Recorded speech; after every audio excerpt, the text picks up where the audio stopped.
morning, everyone. Welcome, welcome, welcome to our new episode, Season 1, Episode 4. The Condo Exchange being brought to you by the Condo Collective. Our theme today is From Law to Leadership, Employee Management in the Condo Industry and Beyond. It's a subject that I'm really excited about. It's a topic that's very important.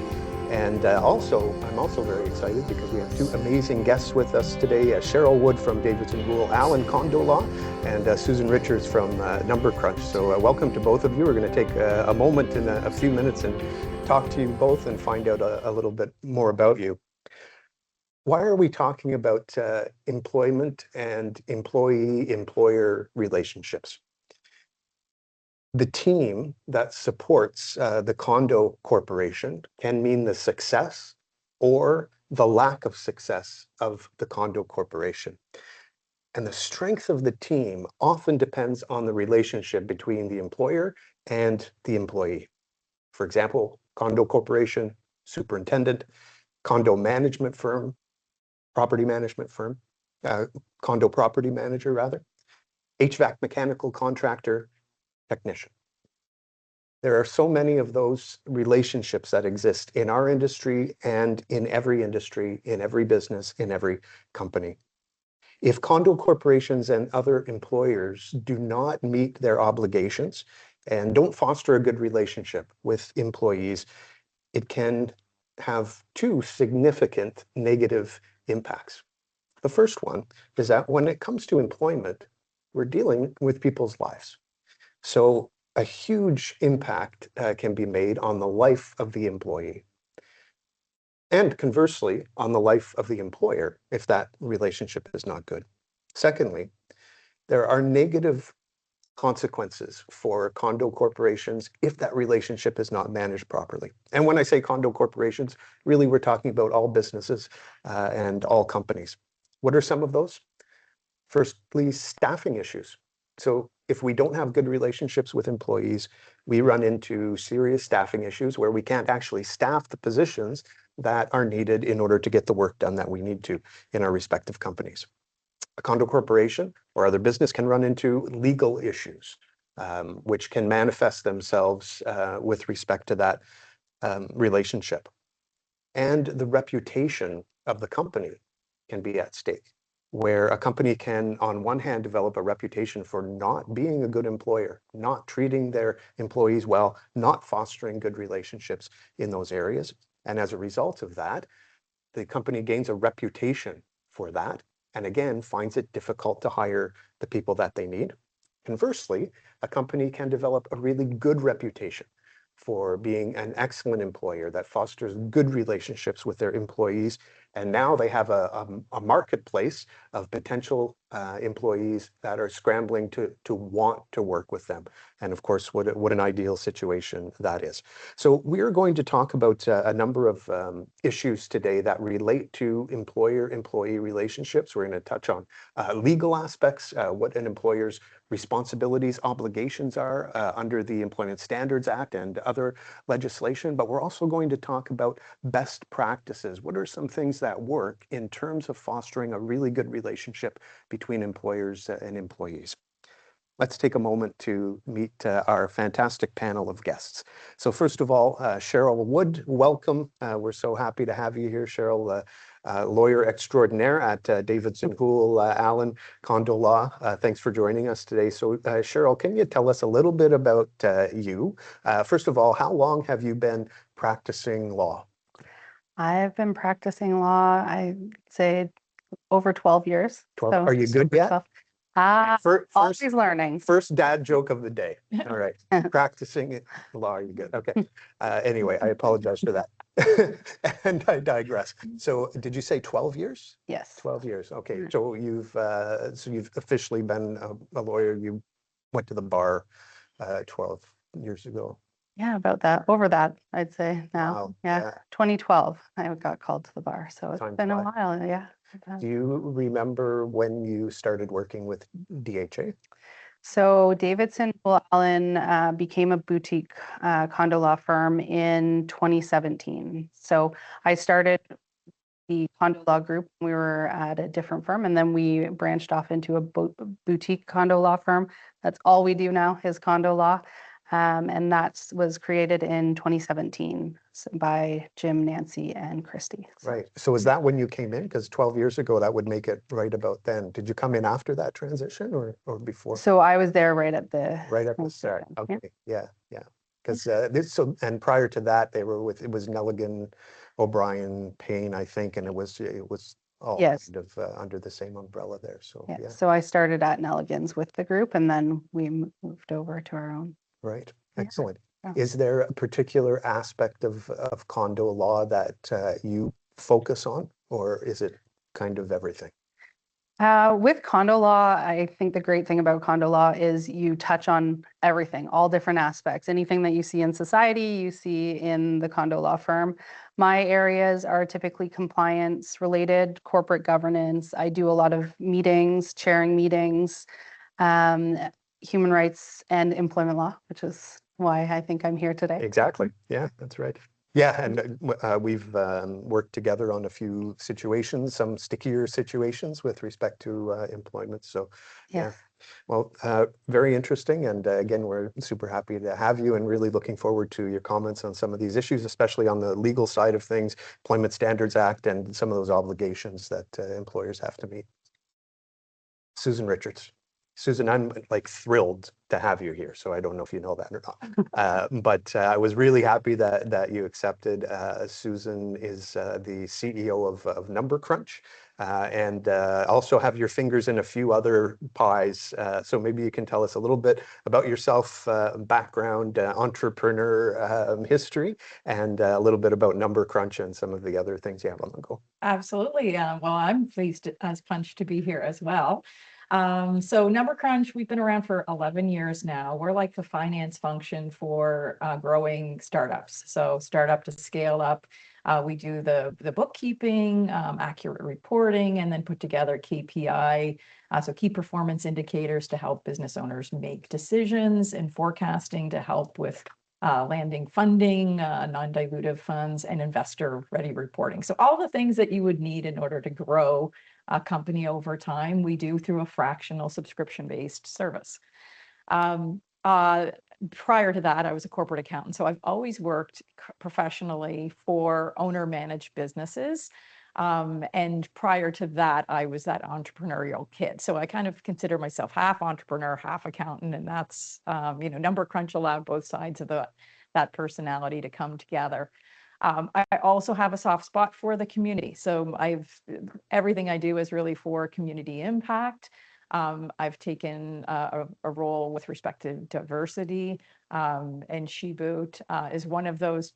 You were asking me earlier about SheBoot, and it's an investor-ready boot camp that I provide financial workshops for. numbercrunch sponsors the crowd favorite inside the pitch that they do at the end of a 6-week boot camp. So 15 women-owned businesses join into the cohort. We wrap a number of services around, and at the end, they pitch for prizes. And at this point, they've raised, in the 6 years that this has been underway, $50 million in follow-on funding has been raised. So it's very impactful, and I'm super proud to have played a small role in that program. That's fantastic. I also see a number of posts from you with respect to the Royal. Yes, Hospital. Yeah, absolutely. Thank you for bringing that up. So I sit I'm the chair of the Finance and Audit Committee. I stay in my lane on the board at the Research Institute. So the Royal's made up of the foundation, the hospital, and the research, and they're very integrated.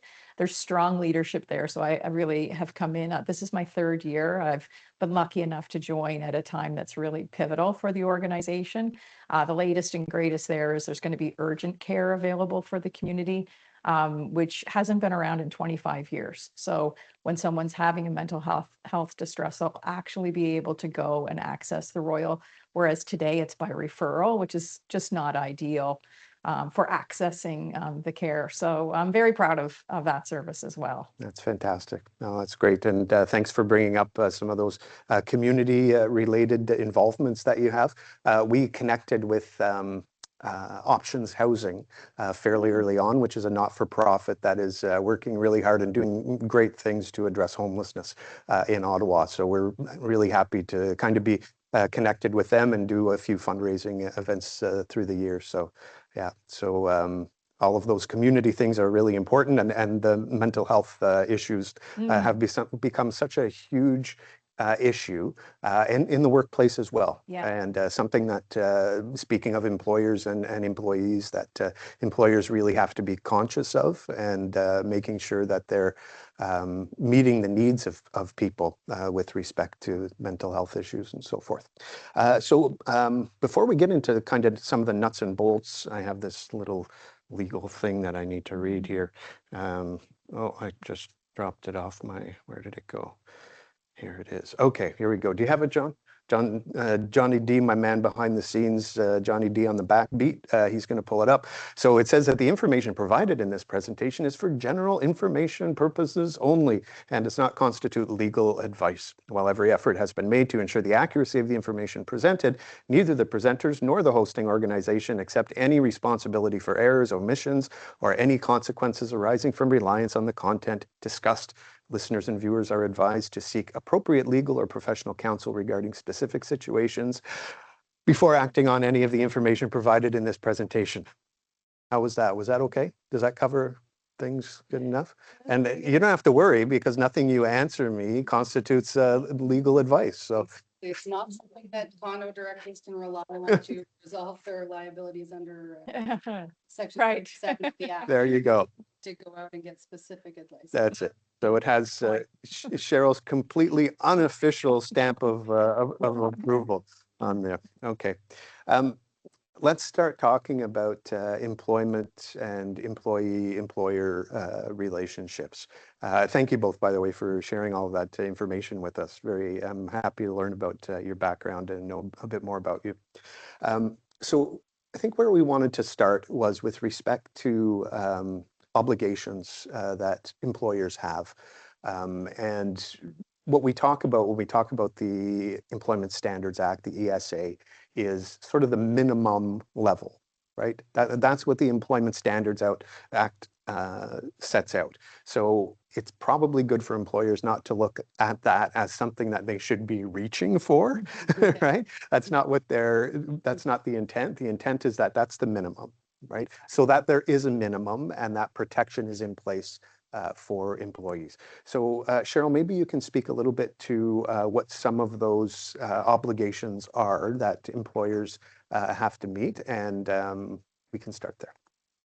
Yeah, so the Employment Standards Act, or the ESA, is the legislation that's the overarching legislation, and as you said, it's the minimum protections. So it talks about your obligations with respect to the employee on the termination of a relationship and the minimums that are set out there. It talks about leave and that type of entitlement that employees have. So sick leave, you have a minimum of 3 unpaid sick leaves. As you said, that is the bare minimum. Employers can offer more than that. You can offer paid sick leave and different paid sick time.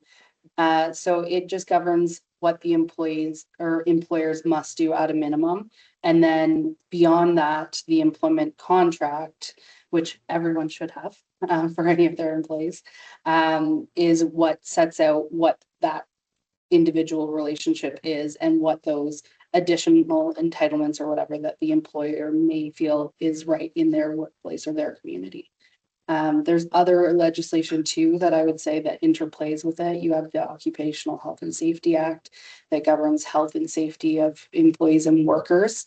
You have the WSIB in some situations that needs to be looked at, and the Human Rights Code. You mentioned earlier about mental health and that being important in the workplace. Well, employers have a duty to accommodate. So the Human Rights Code is a big one that employers need to pay attention to. Yeah. So, and those are all really big issues that can seriously affect an employee being content and happy and being able to be a productive worker.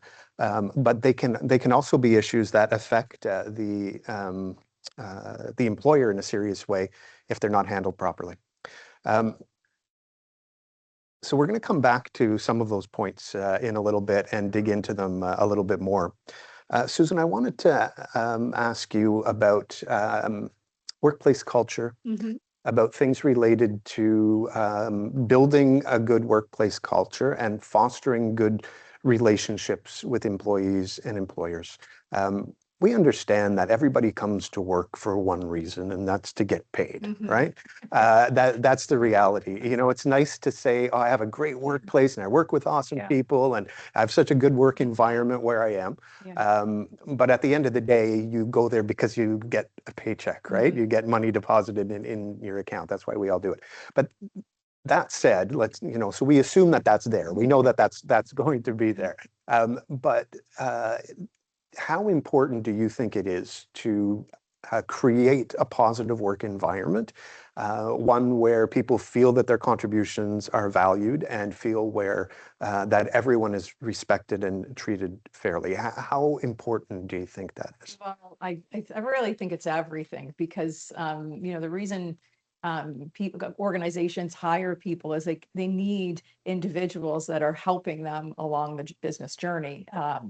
And in order to have like a lot of the problems that pop up on a day-to-day basis require people to troubleshoot or have critical thinking and work together collaboratively.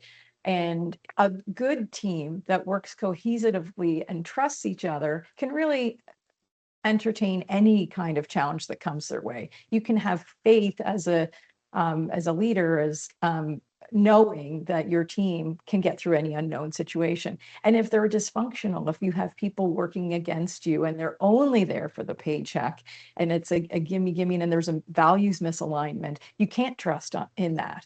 So I think, humans are in my business, the industries that we serve, it is the number one cost area, right, for resources. Right. And so you want to get a strong return for that, and cohesion. Happy workers are more productive. Managers don't have to endure challenges as much. So I think it's everything. It feels good. It's fun to work with people that are happy and getting along and culturally aligned. Absolutely. Yeah. I mean, if you think of how much time we spend in the workplace overall, it's a third of our day, typically, from Monday to Friday anyway. That's a really big chunk of time. So if we're going into a place where either we're not comfortable or we're not, we don't feel as if we're contributing something that is valuable, then it's a really big issue in our life, right? In terms of our own joy and satisfaction in life in general. And not to say that, everybody's favorite thing is going to be work. Right.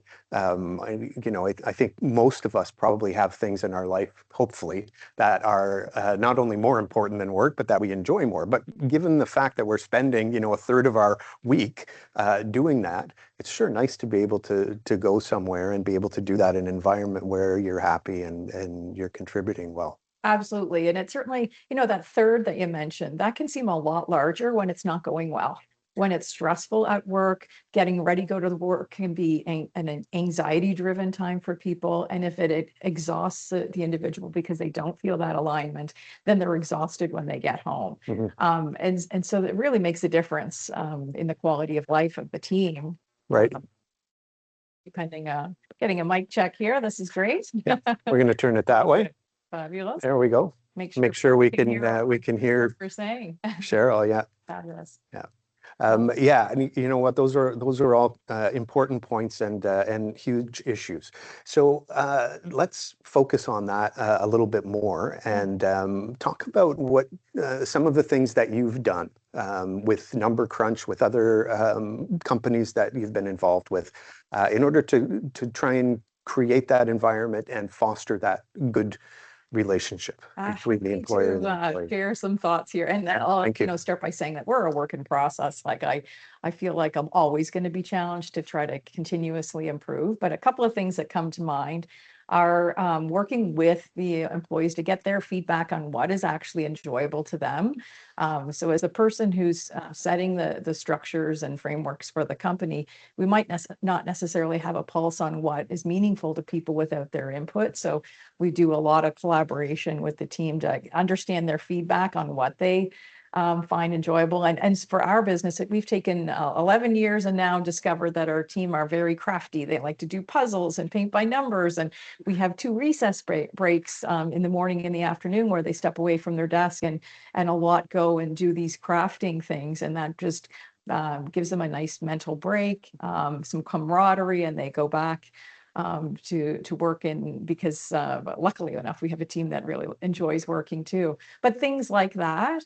And then I'd say on the flip side, it's what not to do. And in, I've had the benefit of working with a lot of businesses over time as a fractional CFO. So I see the types of challenges that they undergo and the expense of turnover. Employee turnover is very expensive for an organization. And organizations that tend to have a knee-jerk reaction to poor employee performance and create policies and procedures that are always intended to stop behavior, that can be a negative cultural impact where people feel, I don't get this anymore, I don't get that anymore. And I always encourage that positive bias towards like focusing on your top performers and creating the structures, the rituals, and the frameworks that they thrive best in. And so when you're starting with employees or key resources, whether it's employees, contractors, or what have you, focusing on who are my top performers, who are the people that I would love more of them, and building out the alignment with them in mind. I think that's a decent, that's a bit like putting the right soil and seeds in, and over time can grow a healthy environment. Yeah, no, that makes a lot of sense. Cheryl, what are some things that you have seen that can impact employers in a negative way in terms of dealing with their employees? So we talked about some of those aspects of the Employment Standards Act, the importance of meeting those requirements. Are there areas where you have seen in your experience where employers can or perhaps often go wrong in terms of how they're executing their responsibilities and then negative impacts as a result of that? Yeah, I think tying in to what Susan was saying there, if you're reactive, so if you're responding to issues by putting in policies and being reactive, it can come off as you're targeting that employee. So I think having a strong understanding of your employment obligations before that employment relationship starts, getting in your policies that you need. So you have that employment contract that governs the relationship, but for any employees that you have, having a workplace violence and harassment policy in place before you start. If you only put that in once you start seeing issues, then that employee is going to feel like it might be directed at their behavior. And so if it's in place at the beginning, then employees that are feeling uncomfortable or have a complaint have that resource to go to, and then have a path that they can follow if they are dealing with harassment. And I think condos are a unique employer where you have different people that are sort of responsible for that employee, right? You have the condo board that oversees the condominium corporation as a whole. You often have property managers involved, and then you have the ownership. And there's certain situations where the ownership feels like they have the ability to step in and correct behavior or something like that. So having policies in place to make sure that there is a chain of command, so to speak. So the employee knows the manager is their person, for example, and everything's fed through that manager, and making sure the ownership knows that that's the obligation is if you have concerns about something that's going on with the employee, you deal with that through the manager and the board, and then the manager and the board will deal with any behavior issues. So getting ahead of it in that respect, making sure that your employee knows what they can go to make sure that they're heard in their workplace. I think having a policy where you have that annual it can be more than annual, but a sit down with the employee where you're looking at what their job is, what their concerns are with their job, what the corporation may feel like they need to improve. And then looking at the contract annual. So having the employment contract is essential for the employer in the event of a breakdown in the relationship. But the way the law is now, the law changes so frequently that you should be looking at your contract annually to see if it needs updates. But if you're only doing that after there's an issue, again, it can feel like you're targeting that person. It can make the workplace a little bit more difficult to be in. I think one thing I do want to add there is for all condos is to make sure you have a workplace violence and harassment policy, because all condos are considered workplaces under the Occupational Health and Safety Act. Anytime you have a worker come on site, so even a contractor coming in and fixing the roof, that makes you a workplace. So you have to have that policy in place.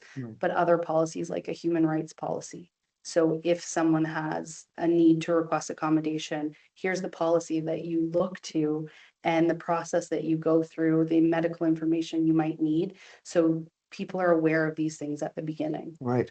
And then, like you were saying, everyone feels like they're treated fairly in that situation, right?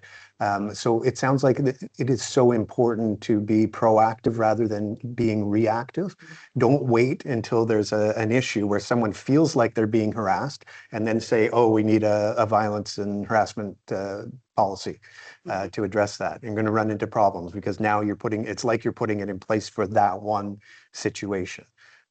So get it in established beforehand. And then, like you said, everybody knows when they do run into this situation, there is a process in place that we can follow. And that's a real, gives a real feeling of protection, right? For employees, and a feeling that everybody's being dealt with in a fair and proper way. And I guess that can extend, like in the condo world anyway, that can extend beyond employees and also to residents in the building, unit owners and so forth. Property managers who, when they're there, they're at work, right? They're in the workplace when they're there. And so everybody is protected by that same type of a policy. So important stuff. Something I'd like to just touch on there, if you don't mind, just the psychology as well. At the beginning, when the relationship's new, everybody applies positive assumptions. So you have the liberty at the beginning to really let everybody know how things work, and they won't have an adverse reaction to that. But once the relationship starts to get strained, that trust lessens, and so negative assumptions get applied. So even though you may be reminding them that, well, we already talked about this, but we're just putting into writing now, there will be that skepticism. It will negatively contribute to how they view, and there's a good chance they're going to tell others about their position and may have others questioning as well. So taking advantage of that positive assumption at the beginning with the clarity and being proactive, like you said, having it all in place. It may feel ridiculous, like when you start anything, it's hard to believe you need so much compliance, right? But it pays dividends if you just have it in place from the beginning for those variety of reasons. Right. Yeah. I mean, whenever something negative like that happens, often we haven't experienced it before, and it's a surprise. And we will say, I can't believe this is happening, right? But we can either say, I can't believe this is happening, but we have a policy in place that covers it, and here are the steps that we can follow, and now we know what to do. Or you can say, I can't believe this is happening, and I have no idea what to do, and we have no way of handling it properly. And then what the fallout is going to be from that. And I think with condo boards too, because there can be turnover on condo boards. So it gives you that consistency in dealing with the employees too, even though there's turnover on the board. Yeah, true. Yeah. Excellent point. And then again, avoiding that feeling that perhaps you're being targeted or an employee is being targeted. No, these are the policies. They were in place. They were made available to everybody when employment started, and everybody knows what they're doing. So those are great points to share. With respect to building trusts, the trust, as you were saying, Susan, is sort of assumed at the beginning until something happens that can kind of fracture it a little bit. Are there things that employers can do to build that trust? Because, you know, there's still the aspect that even though there's an assumption of trust at the beginning, trust is still earned, right? Yes. And the stronger that relationship becomes, the more positive interactions there are, the more that trust grows. What can employers do to grow that? Excellent question. I definitely think it's a two-way street, but we can't assume employees are going to come in with the intention to build the trust on their end. They're going to expect the company to have that trust. And I think, you know, keeping frameworks, understanding if you're a results-driven employer or an hours-based employer, these different philosophies, you want to have some form of consistency around so that people know in the event that something happens, what they're to do about it. So if a person all of a sudden gets pulled away for an appointment, what are they to do with that time? Do they make it up? Do they have personal time that they can draw from? Different policies that are flexible and support everyday living experiences that employees have can go a long way. When we're dealing with a health or family crisis, that's becomes blinding to an employee. Nothing else really matters in that moment. And certainly that's an opportunity to earn trust from an employer or lose trust if you realize, oh, if I have a problem, my organization's not here to support me, or an indication to show. So I think those fundamentals, thinking about the fundamentals for people, ensuring that there's an alignment to where growth is for the individual too. Everybody wants to kind of grow a little bit within their career choice. So having conversations around that and being consistent around that. And then having, like, we do PD days. We have an office Olympics. Like, we try to do some fun infused things that help pull people along and encourage them along in growth and development. And that can be very satisfying and create that alignment. And then the employee can trust that the organization has their best interest in the long run as well. So it's a million little things, I think, that build up. That's what comes to mind. I'd say communication too, making sure those lines of communication are open, and so that they have a space where you can talk to each other and bring forward those concerns. Yes. Like if a family situation happens, making sure that you're communicating with the employee while they're off, but that the employee knows that they need to be responding back, even if it's brief. Right. Absolutely. And that can be a really tricky area because people are afraid to ask questions. There's a lot of, from a legal standpoint, there are things to ask or not. So, you know, the audience should be checking with counsel if they do come into a sensitive situation to get some guidance on there. But saying nothing is not really the great option. Like, we have to address it. We're all people here. And if you know somebody's going through something, it's encouraged to be human, be supportive. Definitely. For sure. We have to support and protect one another. Right. A couple of things I want to touch on is when things go wrong. So I want to ask about when things go wrong from the employee's standpoint. So let's say they're facing a situation where they feel they're being harassed, or and maybe there's no policy in place at the place of employment. Let's make sure that doesn't happen, but it can happen. It does happen. Like what things are in place again at that minimum level of the ESA in terms of protection? Because whether companies have things in place on their own or not, hopefully we can fall back to that ESA, assuming the person's an employee and not a contractor, which is another topic that I don't think we have time to get into today, but maybe we will sometime. But assuming that they are an employee, they have that Employment Standards Act in place, what kind of provisions are there for protection in that or similar situations where an employee is going through something challenging? Yeah, so I think anytime that the employer becomes aware of a situation with the employee, it triggers a duty to respond.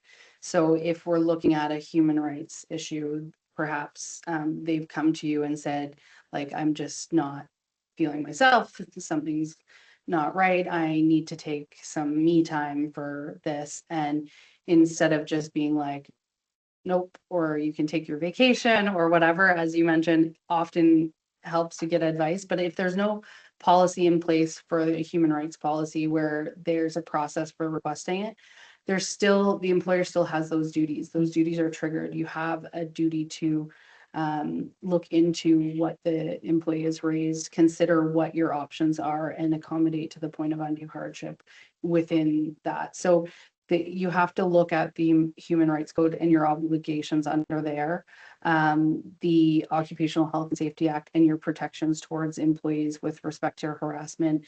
Those exist regardless of what your policy, whether you have a policy. So if someone comes to you and says that they're being harassed, for example, by an owner, then you have to look into that. You have to take steps to investigate what's going on, get an understanding of what's going on, communicate with the employee about what steps you're going to be taking, and then how you're dealing with the owner. So what you're going to write to the owner. So we've seen situations in condos where an owner has come up to an employee and said, "You're not doing your job right. You're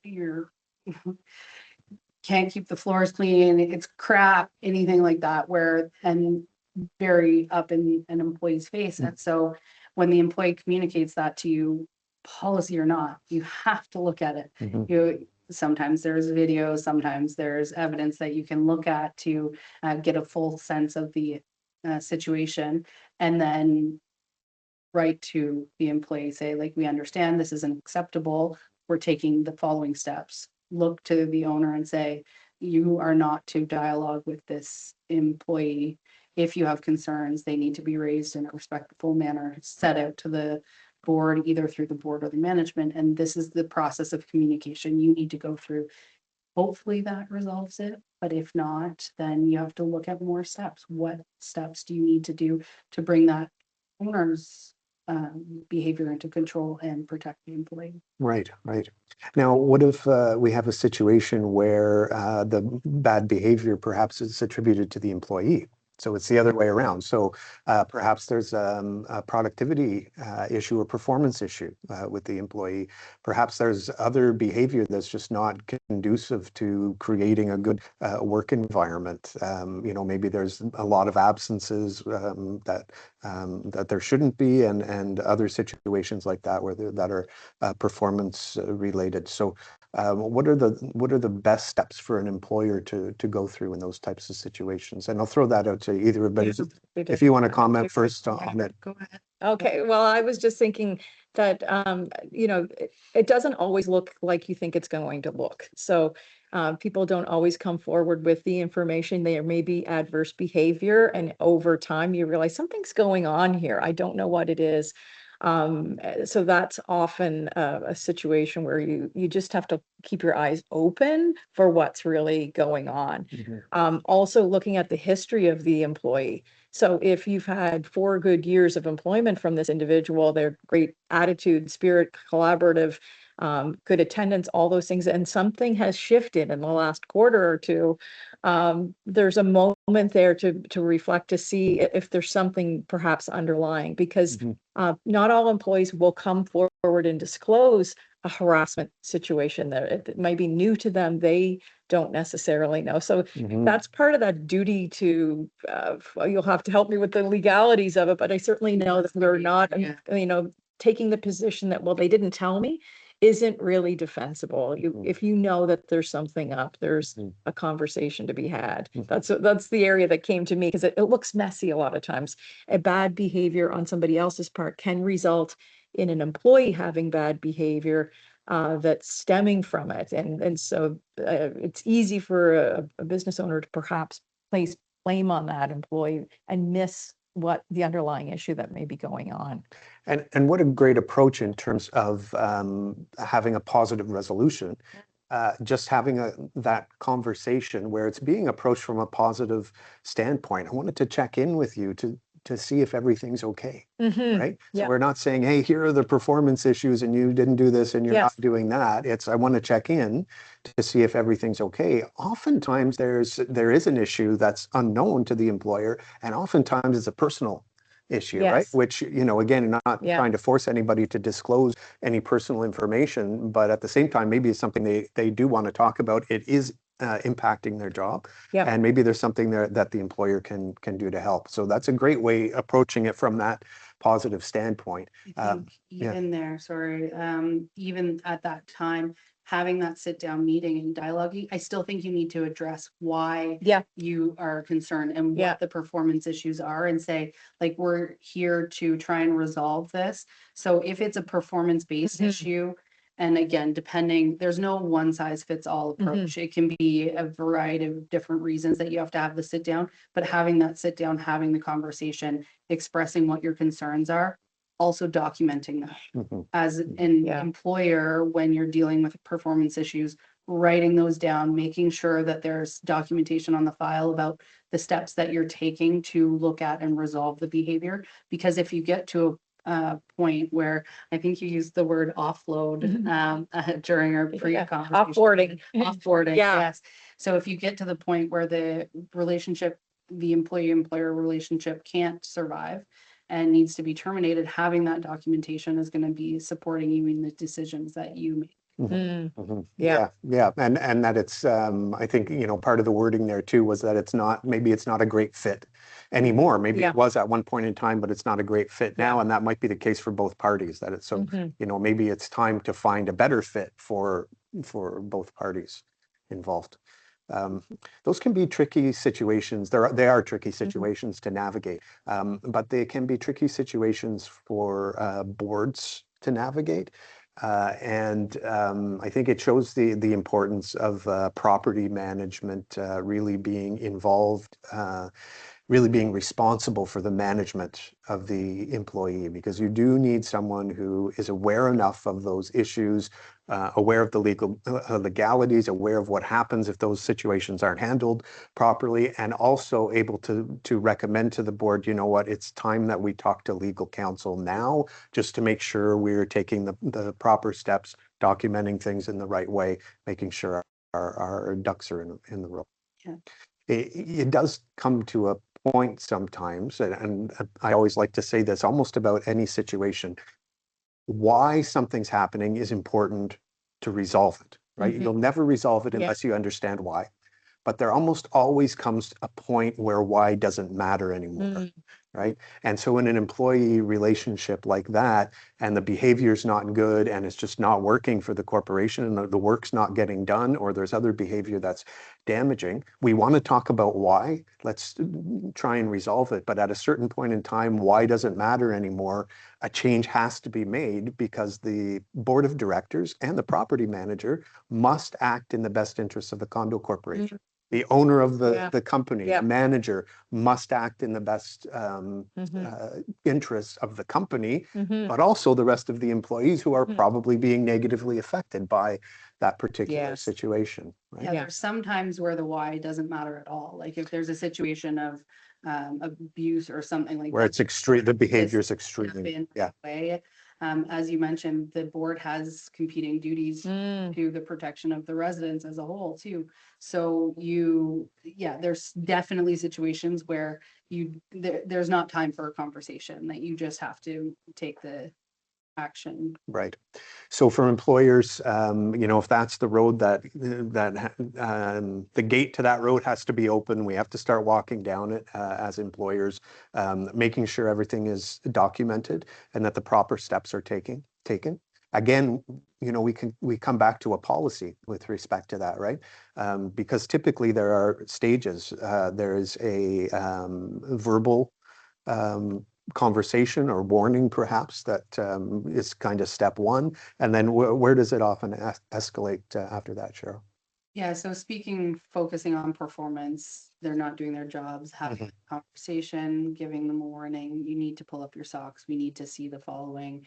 If that's not helping, a written warning saying, we met on this date, it's been a month, we've looked through and you're still not performing, here's what we need you to do, and putting warnings in there saying, if you don't do this, we may need to terminate your employment. So making them aware of what the possible outcomes are if they don't take the necessary steps to perform. So verbal warnings, written warnings, but including that warning that it might result in a termination.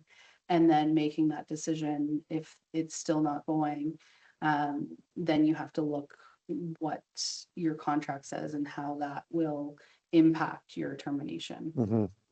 Right. Yeah, so difficult to navigate, important that people with knowledge about the issues are involved, and that legal counsel does get involved at the right time when it's necessary, but also proactively having those policies in place. Everybody knows what the steps are going to be, and there shouldn't be any surprises in those situations. There often still are. Yeah. It's not a straight line. It's not a straight line. You're right. Yeah. Yeah. Situations that come up. And you know, despite having you have exactly the same policy Yeah. at exactly the same workplace, there's never going to be two of those situations that are exactly the same, right? It's true. And I think values have a role to play in this too, because, policies from an employee standpoint, it may be similar to a microwave manual, like how many of us have read those. So, they periodically will tune in when something is not working in the microwave, or you want to do something fancy, but otherwise may not read the company policy, unfortunately. That's right. But if you have 4 or 5 or 6 values that really represent what is meaningful, then you can reiterate those in casual conversation and really stress that to help heat off some of these challenges that you eventually, you end up with the legal paperwork, but on a day-to-day basis, hopefully can steer clear by everybody agreeing on the values. And when things don't go well, often you can determine that, well, it's a values alignment issue. Like we just don't have, Right. it comes out eventually. Yeah. When everybody's new in a relationship,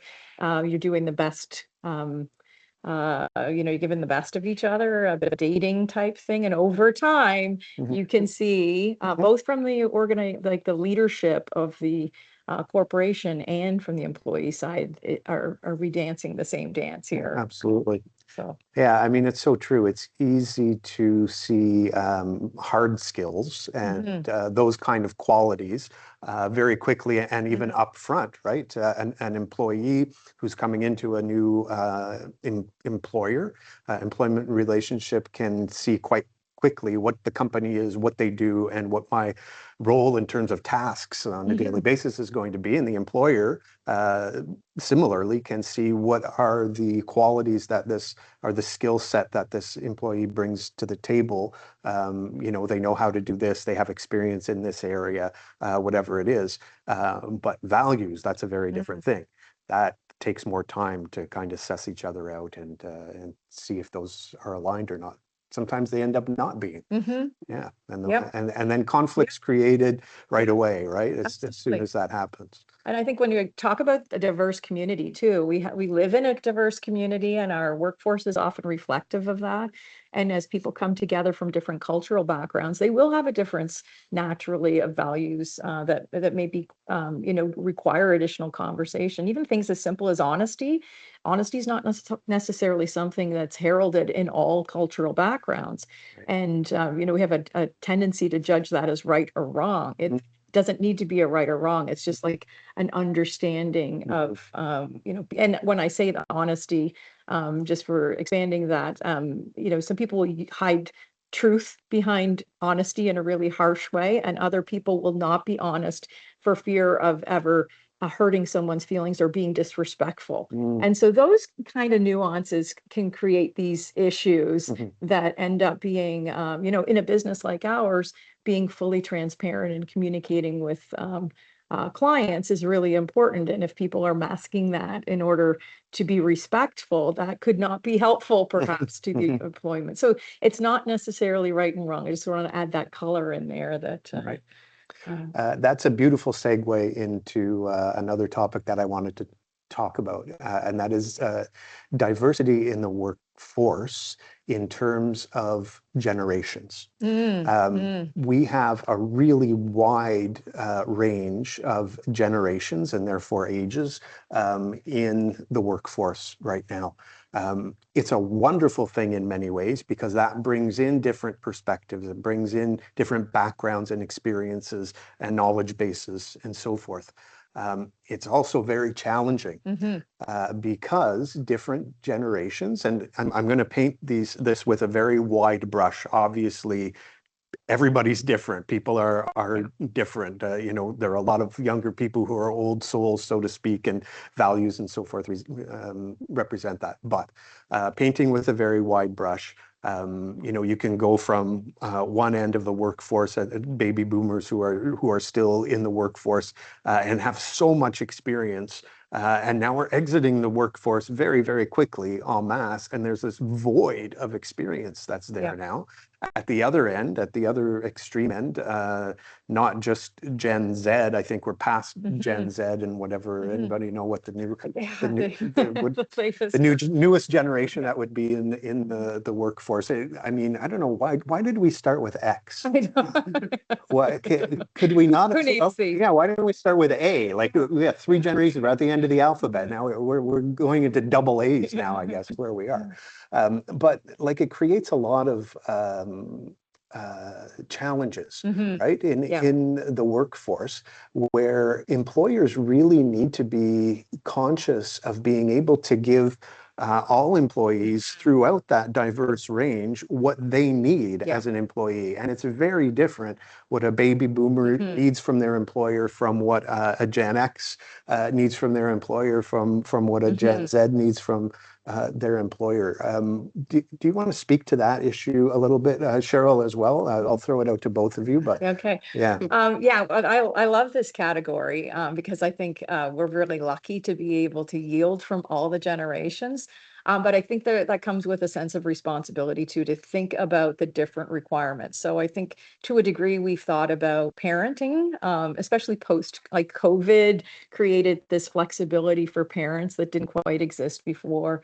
We often have 2 active parents now, whereas the baby boomers would not have experienced that. So these generational things happen when life moments are also coming. And then as workers are winding down into retirement, it's not necessarily a set circle a date and I'm going to retire on that day. It may be a slowing down, and a slowing down of a few things, maybe from 5 days to 4 days to 3 days, but maybe those days need to be shorter too. So for a company that values an 8-hour day, well, 8 hours might be very long for someone who's 65. And so thinking about the whole individual and where you can yield those benefits, those wisdom on work ethics of the older generation are top notch. And the young people have a lot to be able to learn and knowledge transfer, but there are a lot of different perspectives. And if everybody thinks theirs is the best, it's going to be problematic. There's going to be that jostling for what should be this fairness notion. And you see it with, I'm just thinking of a particular thing, like when people take, for example, smoke breaks comes up to mind of how take breaks for smoking. Well, then non-smokers sometimes say, well, it's unfair. They get to take breaks. I'm not taking these. This question of fairness in multi-generation is a common one. And we can't put our head in the sand. I think it's a great opportunity, as I see, but one to be considered and to think of different structures, employee to contractor, to adjusting sick days accordingly if we want to engage the workforce. And we better engage the workforce because there's going to be less working people. I think I heard a stat that we had 7 workers for every retired person recently, like not long ago, but within 5 years, it's going to be 2 to 1 or something. So it's staggering. Right. Yeah. And I mean, it hit really hard and acutely during the pandemic and post-pandemic when a lot of older generations, older workers decided I'm done now. Like I'm retiring now and it's over. I'm not dealing with all the things that they had to go through to be able to just, get up in the morning, get ready to work and go to work. And so there was a huge exodus from the workforce at that point in time. And as I mentioned previously, it happened to be the most experienced people in the workforce. So how do you replace that? I mean, the reality is you can't. I always say that, how long does it take to gain 10 years of knowledge? Well, you can actually pack 10 years of knowledge into a pretty condensed period of time if you read a lot and study and do all that. But how much does it take to gain 10 years of experience? 10 years. Yes. You can't, right? Right, You yeah. can't squash it. Yeah. So there's not really a good way to, there's Yes. no way Yes. to replace all of that. So it's like you said, we have to embrace Yep. that. We have to also embrace the value difference, right, Yeah. between generations. But Cheryl, do you want to speak to that at all? Like, what are your thoughts on the whole generational issue? I think it's interesting. I mean, condos typically, the corporations I deal with typically only have a couple of employees. So what I would say as it relates to that is be open to dialoguing with the employee about that structure, because again, the structures might look different. You were mentioning earlier about whether it's an hourly based work environment or value based or target based, goal based. What are you going to do? So if you have a new employee that's looking at it and saying, well, I'm going to get all of my work done, but I'm going to get it done in a more condensed work frame. I want more flexibility in the workplace. What is that going to look like? And can that be accomplished while managing all of the other employees that you have? If you have a condo with 5 different employees, how's that going to look? But I mean, being open to it, but also being upfront with, this is what the work environment is. This is the job that we need done. And so being mindful that this is the task that needs to get done, because otherwise you have a lot of owners that you're answering to if the work isn't getting done. Right, right. So if I'm a property manager and I'm managing a superintendent, or I'm managing an employee staff member, or I'm managing a contractor, right? I mean, whether it's an employee or a contractor, all of these issues are still at play if we're the manager and the property manager. What kind of things do I have to take into consideration with respect to, I have one employee who's, I have a superintendent who's been a lifetime superintendent. He's been doing this for 30 years. He's, maybe in his early 60s to mid 60s. And then on the other hand, I have a cleaner, brand new. And, what kind of values differences are there? So like, what do I need to keep in mind while trying to manage both of those employees on behalf of the condo corporation? My thought would be make a decision and see how it goes, and make another decision. Yet be nimble as we navigate these changing workforce landscapes. And I think there's an opportunity for those that are in the senior years to perhaps take and have 2 people do the job. So, having somebody as a superintendent in the morning and another person takes over at noon, and sharing responsibility. But I would heavily encourage checking with council on the minimums and making sure that our legal structures can keep up with those adaptions. But I think that's what we have to be able to do. We have to create some new structures that will work for this multi-generational workforce in a way that continues to have the productivity and the results. But I, maybe you can speak to whether we have the structures in place today for. I don't always think we do. I think that each situation is going to be different. But with an aging workforce or an aging superintendent, being mindful of your duties to accommodate. I think that's something that you have to keep in mind as that comes into play, because you have those obligations. But as a small employer, the point where you may reach undue hardship in accommodating those might be reach sooner. So as you said, sometimes there is a balance that can be struck where the superintendent may say, yeah, I'm happy to work a little bit less, and here's what I'm hoping it looks like. But yeah, I think you have to look at what it is with that individual employee. Yeah. No, it makes sense. So being generally aware that the issue is there, and we talked about communication, right? Just communicating well with employees and doing that on a regular basis, where you're having open, frank conversations, where performance reviews don't have to be, once a year and you sit down and have the conversation and, tell the employee the things that you think they're doing wrong, right? Those kind of conversations, both ways, need to happen on a much regular basis. And I think if we do that as employers, we're in a much better position to be able to meet those needs, as diverse as they may be. I wanted to ask you both if you wanted to tell me one thing that I should take away from our discussion today. What would be, like Cheryl, what would be your one thing? What should I take from it? Contracts. Have an employment contract in place and review it annually. Awesome. And we could say the same about policies, right? Like have those policies in place preemptively, don't wait. Yes, and every condo needs to have the workplace violence. Awesome. Good stuff. Susan? Yeah, I'm going to echo that actually. I think I would just add to it to have that meeting as an annual ritual to go through. And add some enjoyable things to that meeting as well, as far like not just a compliance thing, but also what are goals and aspirations? What is something that could help you do your job better?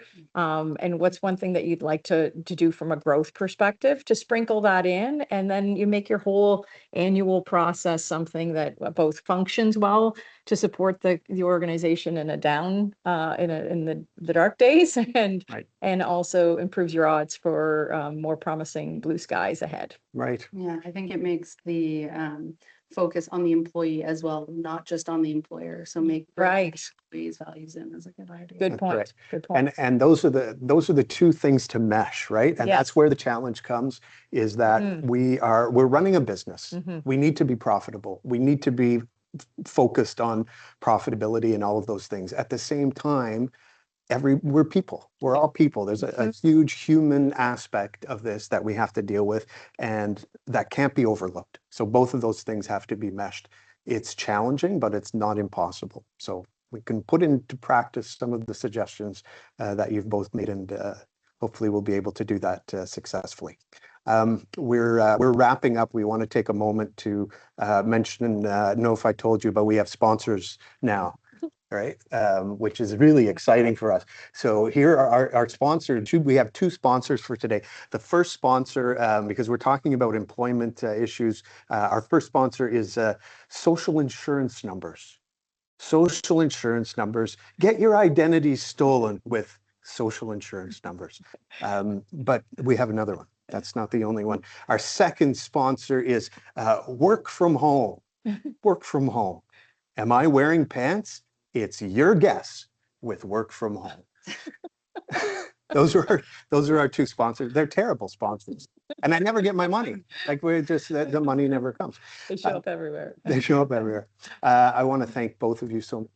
Cheryl Wood, DHA, Susan Richards, Numbercrunch, SheBoot, all the other stuff that you have going on right now, and recipient of some awards recently. I'm sorry we don't have time to talk about it, but just look up Susan Richards on LinkedIn or anywhere else, and you're going to find some great awards that she's won recently. I wanted to thank as well Monika Sinyarska, our wonderful producer and property manager, and my business partner, John Dozwa, Johnny D on the backbeat from Doze IT, Abravan, Reemsdyke, who's keeping us going on Teams right now, for everybody who's watching, and we thank you very much for that. That is our episode for today. We hope that you join us next time around.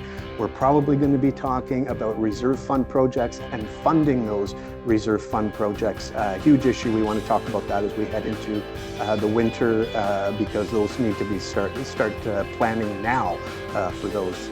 So thanks again for joining us. We'll see you next time on the Condo Exchange from the Condo Club.